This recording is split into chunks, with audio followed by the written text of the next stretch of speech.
here to innovate for Herman, our taxi cab customer. Now, we know the taxi business has fallen a little bit behind in innovation. So we tried to come up with 5 different new systems that can help them innovate faster and in a more efficient way so that they can not only serve their customers better, but the drivers will be happier and they can even make more money. So we're going to start out with better customer feedback. And we have our mind map here that's going to guide us through our 5 innovation systems. So we'll start off with customer feedback. Now, we think getting better customer feedback is a really important piece of designing a better innovation system, because how can we introduce new products or new services for our customers if we don't have reliable data on what they want, what their problems are, what they want to see change in our cabs? So we developed a few feedback systems that we think are going to better give our drivers this information. First of all, we want to have QR codes in every taxi. When you scan this QR code, it's going to give you your driver contact info, smartphone apps, you can rate your drivers, and you can get information on your trip. And from that QR code, we will have an electronic feedback system. So you'll be able to electronically transmit all of this data about your trip to not only our drivers, but the taxi cab companies themselves. We'll have online passenger support, and you'll be able to email this information to a third-party liaison as well as the drivers and the cab companies, so that you can get an impartial viewpoint. The whole point of this is to make it easy for customers to give us feedback and data, and our drivers and our cab companies can use this feedback to better understand our market and come up with innovations faster, see what customers actually want, and build off of that. So the first piece of developing a better innovation system is getting better data from our customers. So once we can provide our drivers and our companies with this information, it's going to help them develop a roadmap on where they should be looking for more innovation. So moving from there, we're going to move down towards more driver collaboration. So once the drivers have great information on their customers, they still need to come together and talk about, from their perspective, what they see as the biggest problems with the taxi market today. Because right now, drivers their networks are not very formal. They talk to each other on phones, they're friends with each other, they talk to each other on the street, but we don't have any formal system for them to communicate, talk about the customer concerns that we got through our feedback system, speak about their own concerns, perhaps too long of hours or pay structure. So to foster driver collaboration and create a more formal driver network, we decided to come up with a new network system, almost like Reddit, where we have this website, drivers can post problems or issues that they're having. Other drivers can upvote or downvote these issues depending on how important they are. Other drivers can also make comments on these issues to put in their thoughts.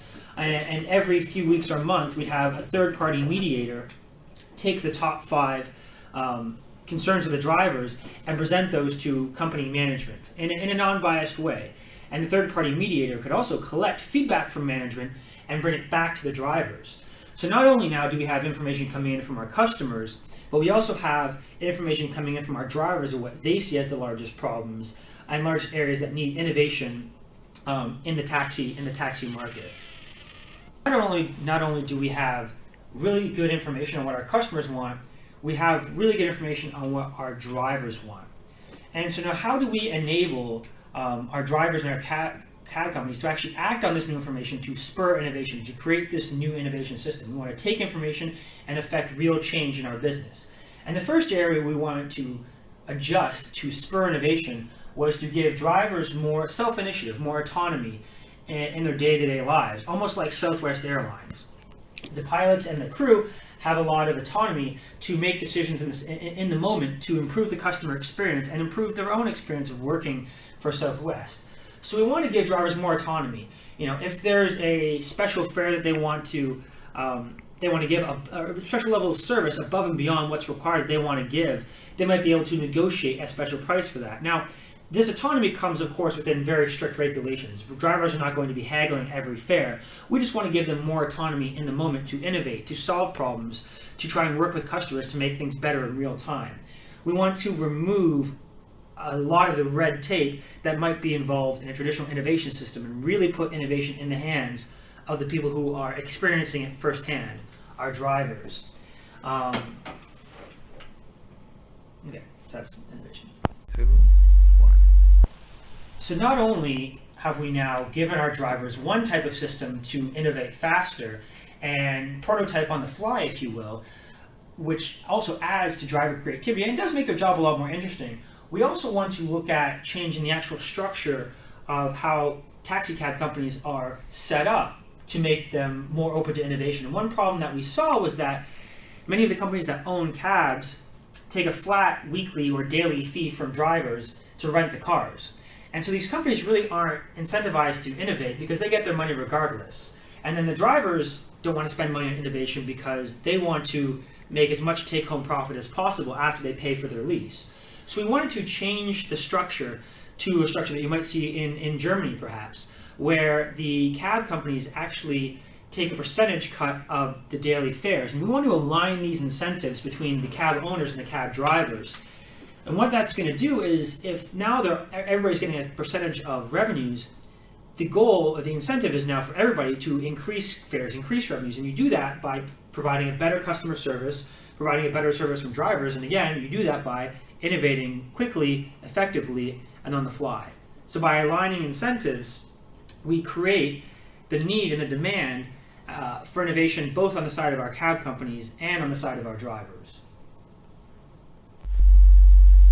So the last system that we wanted to introduce to allow our taxi drivers and companies to use the customer feedback and the driver feedback to innovate and create a better experience overall was to create a more self-sufficient environment for taxi drivers. We wanted to give them the opportunity to search for new customers, search for new business models on their own. And the way we thought about doing this was perhaps they could provide things like ambulatory services. They could deliver food in between fares. They could act as tour guides for the city, even act as package messengers, or transporting pets across the city, or even a mobile convenience store. These are just some ideas of additional ways taxi drivers could earn money. And there's 1,000 ways for them to do this. But the point is, giving them more freedom to earn additional income in between taxi fares is going to improve the quality of service of the taxi, for the customers, improve the quality of life for taxi drivers because they're going to have more interesting day-to-day operations, they're going to earn more money, and it's going to improve profitability for the taxi cab companies because they're going to be able to not only provide our traditional taxi services, but also provide ancillary services in between fares. And then I'll do like a wrap-up.